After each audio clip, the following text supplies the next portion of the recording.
Sebelum kita mendengarkan firman Tuhan, mari kita berdoa meminta bimbingan Roh Kudus supaya kita mendengarkan firman Tuhan dengan baik dan memahaminya. Kita berdoa.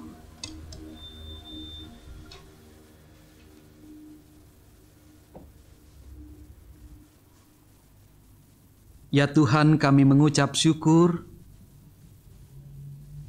karena Tuhan yang mengumpulkan kami di rumah-Mu ini. Kami boleh beribadah, menaikkan puji-pujian, doa, dan teristimewa mendengarkan firman Tuhan. Oh Tuhan, di dalam persekutuan kami bersama dengan sahabat-sahabat kami, saudara-saudara kami, sungguh kami menyambut firman Tuhan. Kami mempersiapkan diri kami menjadi tanah yang subur di hadapan firman-Mu. Dan Roh-Mu yang kudus yang akan menolong kami, yang sungguh akan menyuburkan diri kami ini. Supaya firman Tuhan ketika ditaburkan, boleh tertanam, berakar, bertumbuh, berbunga, dan juga berbuah di dalam hidup kami. Ya Tuhan, urapi kami semua dengan Roh-Mu yang kudus, supaya sungguh firman Tuhan itu menjadi berkat dalam kehidupan kami, menerangi setiap langkah perjalanan hidup kami. Urapi hamba-Mu di dalam menyampaikan firman-Mu, biarlah apa yang disampaikannya juga untuk menyenangkan hati Tuhan, menjadi berkat bagi kemuliaan nama Tuhan. Di dalam nama Tuhan Yesus Kristus, firman yang hidup, kami berdoa. Amin.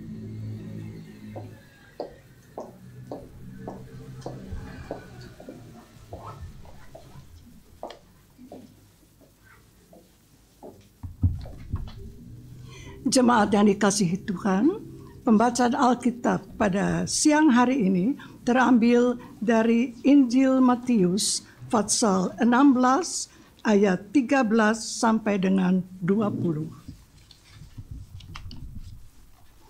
Pengakuan Petrus. Setelah Yesus tiba di daerah Kaisarea Filipi, ia bertanya kepada murid-muridnya, "Kata orang, siapakah anak manusia itu?" Jawab mereka, "Ada yang mengatakan Yohanes Pembaptis, ada juga yang mengatakan Elia, dan ada pula yang mengatakan Yeremia atau salah seorang dari para nabi."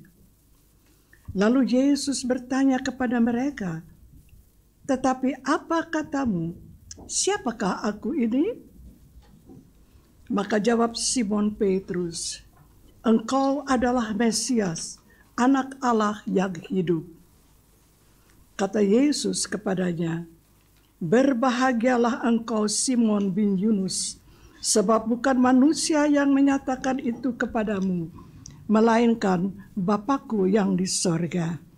Dan aku pun berkata kepadamu, engkau adalah Petrus, dan di atas batu karang ini aku akan mendirikan jemaatku, dan alam maut tidak akan menguasainya. Kepadamu akan kuberikan kunci kerajaan sorga.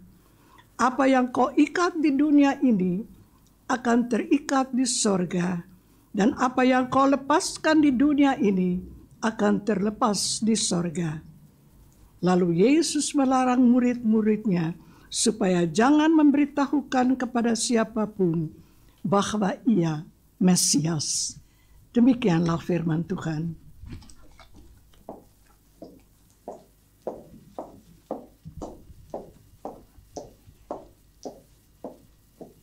Berbahagialah setiap orang yang membaca, mendengarkan, dan memelihara firman Tuhan dalam kehidupannya hari lepas hari. Haleluya.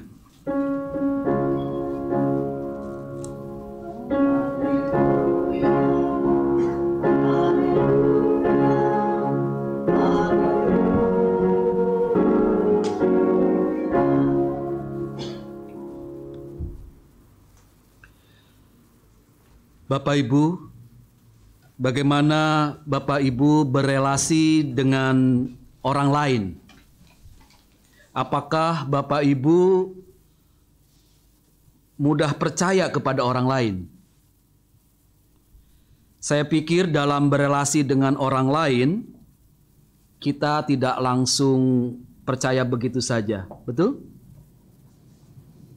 Sikap percaya itu bertumbuh atau berproses, tidak langsung jadi. Bapak Ibu Saudari, tidak akan begitu saja memberikan kunci rumah saudara kepada saya sebelum Bapak Ibu mengenal saya, betul? Bapak Ibu Saudari akan mempelajari saya sampai betul-betul kenal saya. Dan mungkin Bapak Ibu akan mencari informasi tentang saya kepada orang-orang yang mengenal saya. Tapi mungkin juga informasi itu masih kurang. Oleh karena itu sebelum Bapak Ibu berteman, sebelum betul-betul percaya kepada saya, lalu memberikan kunci rumah, begitu? Bapak Ibu lebih baik berteman dulu dengan saya.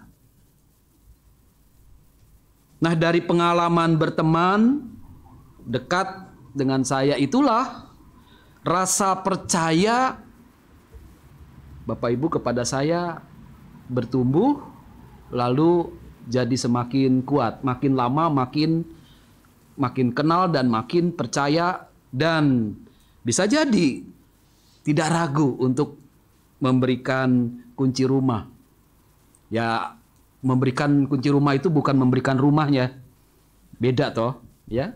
Memberikan kunci rumah hanya untuk sekedar barangkali siapa tahu boleh main begitu, ya.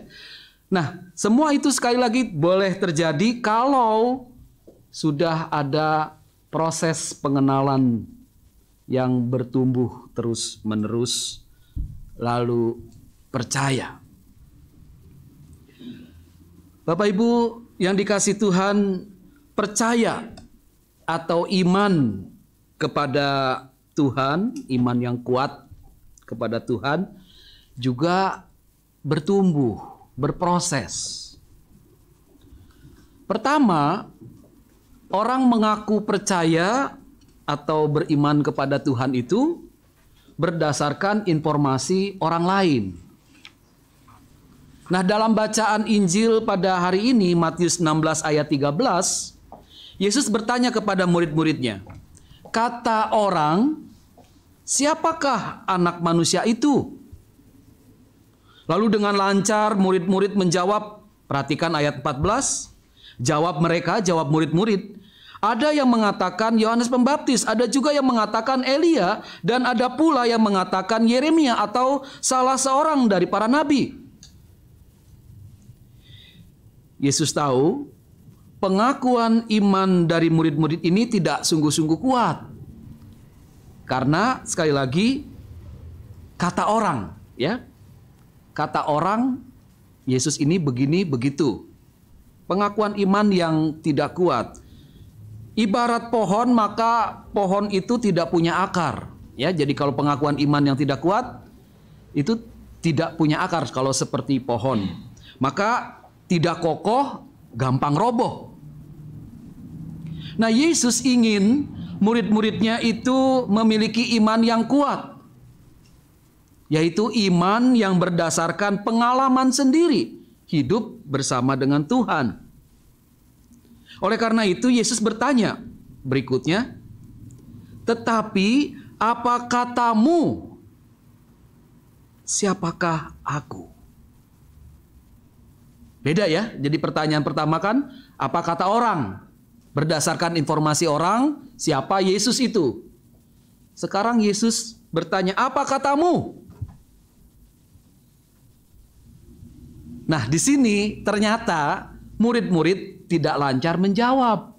Tidak seperti sebelumnya, pertanyaan kata orang, wah gampang. Informasi bisa dikeluarkan begitu rupa. Tapi ketika ditanya, siapa aku menurutmu? Murid-murid tidak langsung menjawab. Dan saya membayangkan murid-murid terdiam sejenak. Lalu Simon Petruslah yang menjawab pertanyaan kedua itu. Bukan semua murid. Jadi perhatikan ayat 16. Maka jawab Simon Petrus, beda lagi ya ayat 14 itu, jawab murid-murid. Sekarang hanya Simon Petrus yang menjawab. Ini karena pertanyaannya pertanyaan yang langsung mengarah kepada pandangan sendiri, bukan kata orang. Sesuatu yang butuh direnungkan, dijawab berdasarkan pengalaman sendiri. Dan di sanalah Simon Petrus menjawab, engkau adalah Mesias, anak Allah yang hidup. Bagi Yesus, pengakuan iman dari Simon Petrus ini adalah pengakuan iman yang kuat, yaitu berdasarkan pengalaman sendiri, hidup bersama dengan Tuhan. Ini adalah pengakuan iman yang sungguh-sungguh berangkat dari pergumulan, berangkat dari perenungan dan sebuah refleksi diri, bukan lagi berdasarkan informasi orang lain. Simon Petrus menyatakan pengakuan iman karena dia dengan berani mengalami hidup bersama dengan Tuhan Yesus, dan dengan berani dia menyatakan engkau adalah Mesias, anak Allah yang hidup. Nah, di sini pengakuan iman Simon Petrus mendapatkan tanggapan yang positif dari Yesus. Nah, sebelum saya menyampaikan apa saja tanggapan positif dari atau buah dari pengakuan iman yang kuat ini, maka mari kita merenungkan lebih dahulu bagaimana kita, orang-orang Kristen, murid-murid Kristus, percaya atau beriman kepada Tuhan Yesus itu. Apakah kita selama ini percaya kepada Tuhan Yesus hanya berdasarkan informasi atau kata orang lain? Misalnya, oh saya percaya Tuhan Yesus, Yesus adalah Tuhan dan Juru Selamat, itu kata orang tua saya, atau kata pendeta saya, atau kata guru sekolah minggu saya. Kalau pengakuan iman masih berdasarkan kata orang, berdasarkan informasi orang lain, maka pengakuan iman ini sungguh belum kuat. Kalau pengakuan iman masih berdasarkan informasi orang lain, maka pengakuan iman seperti ini mudah diombang-ambingkan. Entah oleh godaan, oleh tantangan hidup. Dan tidak mustahil iman seperti itu jadi roboh. Persis seperti pohon yang tidak punya akar yang dalam.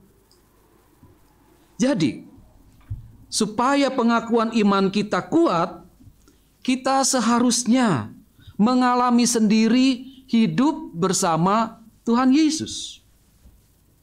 Kita mengenal Yesus secara pribadi dan serius. Tidak asal-asalan. Melalui kehidupan kita.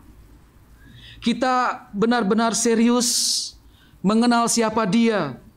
Dan kita bisa mulai dengan berupaya membaca dan mendengarkan firman Tuhan. Bagaimanapun pengenalan akan Tuhan berdasarkan firman Tuhan ini. Maka kita mau mengenal Dia secara pribadi dengan membaca, mendengarkan firman Tuhan. Rasul Paulus dalam Roma 10 ayat 17, dia menyampaikan, jadi iman timbul dari pendengaran, dan pendengaran oleh firman Kristus. Iman yang kuat timbul, bertumbuh dari pendengaran, dan pendengaran itu akan firman Kristus. Maka pertanyaannya, Bagaimana selama ini kita bersahabat dengan firman Kristus? Apakah sungguh akrab, serius, atau biasa-biasa?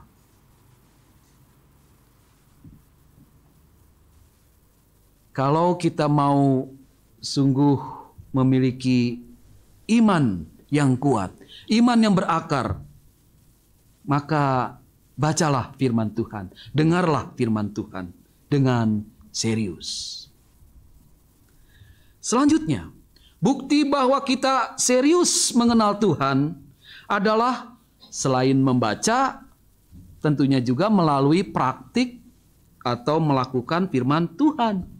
Bukan hanya mendengar atau membaca firman Tuhan saja, tetapi mempraktekannya, melakukannya. Yakobus 1 ayat 22 sampai 24 menyatakan begini. Tetapi hendaklah kamu menjadi pelaku firman dan bukan hanya pendengar saja.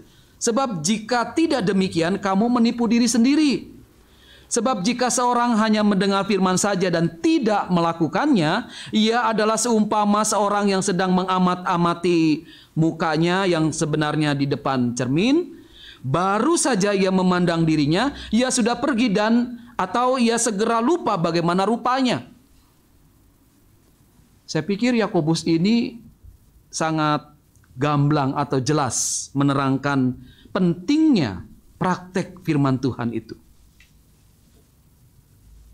Kalau Bapak Ibu dan saya hanya membaca dan mendengarkan firman Tuhan saja dan tidak melakukannya, maka Bapak Ibu dan saya ini seperti bercermin atau ngaca begitu ya, mengaca, bercermin. Mungkin waktu bercermin kita tahu rambut kita berantakan, wajah kita ada yang istilah orang Jakarta tuh belepotan ya, apa ya, coreng-moreng begitu ya, entah karena waktu memasak ada semacam apa kotoran begitu ya. Kalau di sini apa ya, jarang ya yang namanya kuali hitam begitu ya. Ya, kalau di Indonesia kan suka begitu, maka tidak heran ibu-ibu habis masak ini belepotan begitu ya, karena hitam. Nah, kita bercermin, tapi kata Yakobus, sudah itu pergi begitu saja. Ya percuma bercermin, betul? Nah, itulah orang yang hanya membaca, mendengarkan firman tapi tidak melakukannya. Dia bercermin, tetapi dia tidak mempraktekkan sesuatu, bahwa sebenarnya ada hal yang perlu dibereskan pada diri sendiri. Bukankah firman Tuhan itu adalah cermin bagi kehidupan kita? Maka cermin ini adalah cermin bukan untuk orang lain, ya, tetapi untuk diri kita sendiri yang membaca. Jadi jangan jadikan Alkitab itu, saya tidak ada di teks ini ya, tidak ada terjemahan barangkali. Seringkali kita baca firman Tuhan sebagai cermin, tapi cermin orang lain, ya. Yang kita lihat adalah wajah orang lain. Tuh, si Anu ini orangnya begini tuh, kata firman Tuhan begini. Jadi yang dilihat orang lain melalui Alkitab. Salah. Yang dilihat adalah diri kita sendiri. Oh, Tuhan itu mengingatkan aku ini begini begitu. Aku harus bereskan, ubah. Nah, itulah orang yang membaca, mendengarkan, dan melakukan firman Tuhan. Sehingga sungguh pengenalan akan Tuhan itu akan menjadi berkat. Membawa pertumbuhan iman yang semakin lama semakin berakar mendalam dan kita menjadi kuat. Mengalami sendiri hidup bersama dengan Tuhan menjadikan pengakuan iman kita kuat, berakar dalam dan tidak mudah roboh. Yesus rindu murid-muridnya memiliki iman yang kuat. Yesus rindu supaya kita dalam beriman itu makin hari makin mendalam. Mengapa?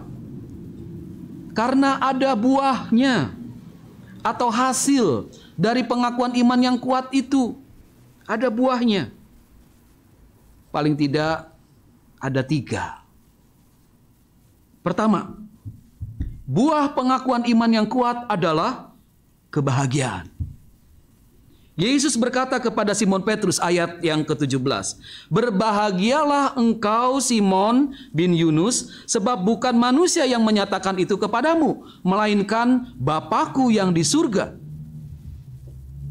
Orang yang memiliki pengakuan iman yang kuat adalah orang yang berbahagia. Karena Allah sendiri yang selalu turut bekerja di dalam hidupnya. Oh Bapak Ibu Saudari, kalau Allah turut bekerja di dalam hidup kita, maka kebaikanlah yang akan selalu melingkupi kita. Paulus mengatakan dalam Roma 8 ayat 28, "Kita tahu sekarang bahwa Allah turut bekerja dalam segala sesuatu untuk mendatangkan kebaikan bagi mereka yang mengasihi Dia, yaitu bagi mereka yang terpanggil sesuai dengan rencana Allah." Betapa kebahagiaan orang yang memiliki pengakuan iman adalah ketika Allah itu selalu turut bekerja dalam segala sesuatu untuk memberikan kebaikan. Inilah buah pengakuan iman yang kuat yang pertama. Yang kedua, buah dari pengakuan iman yang kuat adalah jati diri yang baru, identitas yang baru. Yesus berkata kepada Simon Petrus dalam Matius 16 ayat 18, "Dan aku pun berkata kepadamu, engkau adalah Petrus, dan di atas batu karang ini aku akan mendirikan jemaatku, dan alam maut tidak akan menguasainya." Karena pengakuan iman yang kuat, Simon bin Yunus menjadi Petrus, batu karang yang teguh.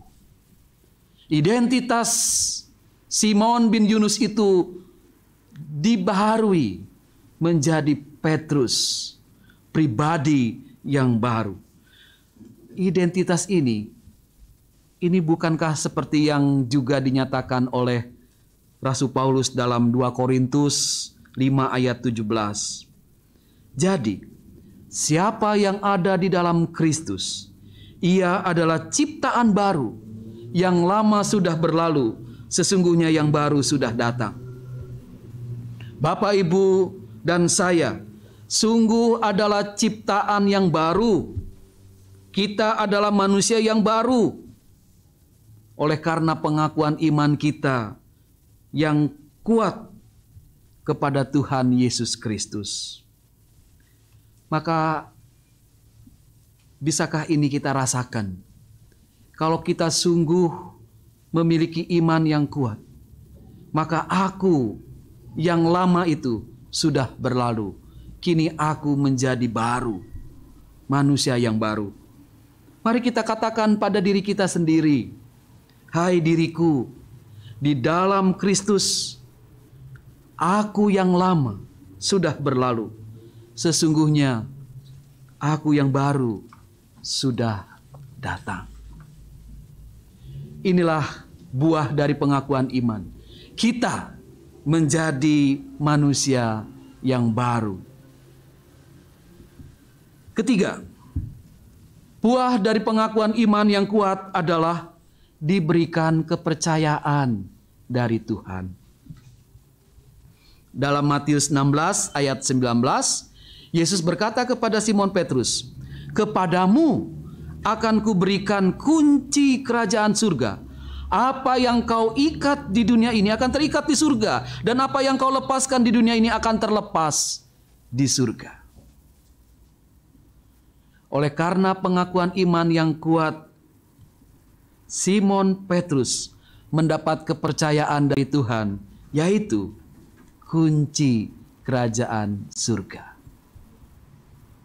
Jadi seperti contoh di awal, kalau Bapak Ibu dalam berelasi dengan orang lain, katakanlah dengan saya, semakin lama semakin kenal, ya, semakin kuat relasinya, percaya dengan kuat, maka tidak heran barangkali saya juga bisa memberikan kunci rumah saya kepada Bapak Ibu, atau sebaliknya.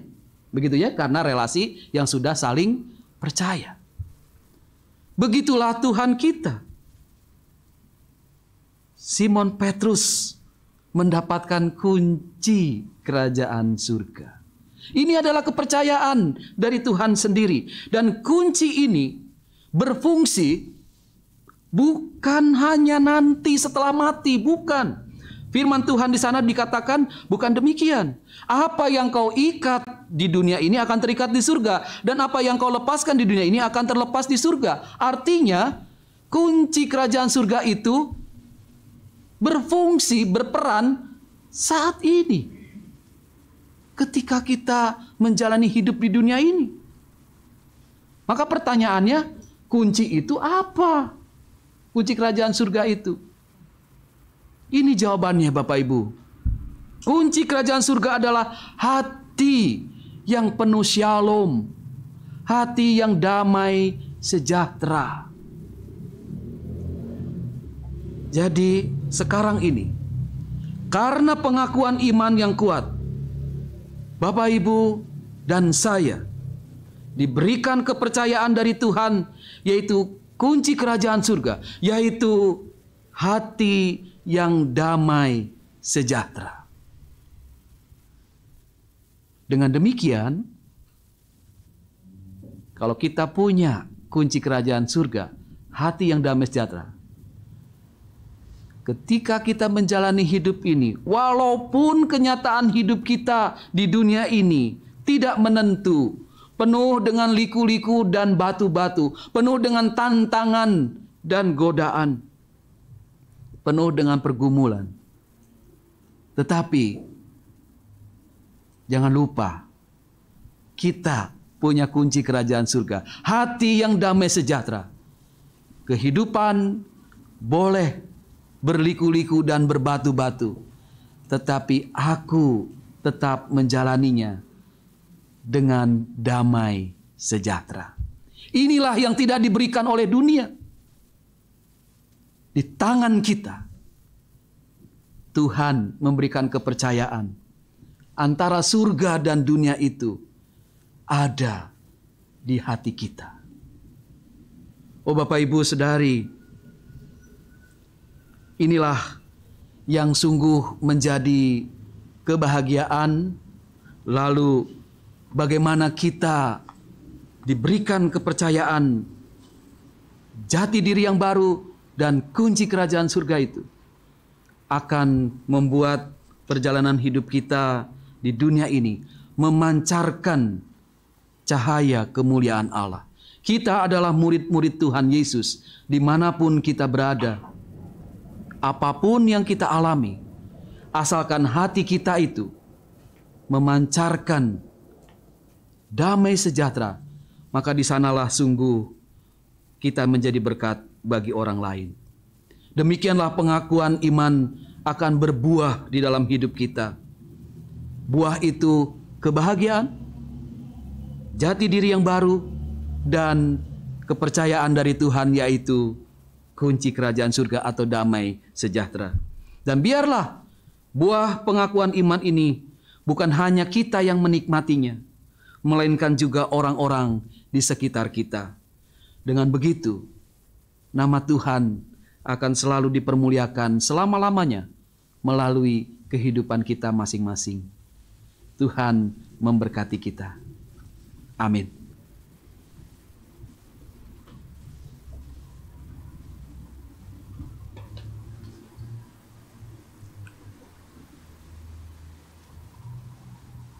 Marilah kita menyambut firman Tuhan dengan pujian Kidung Jemaat 405.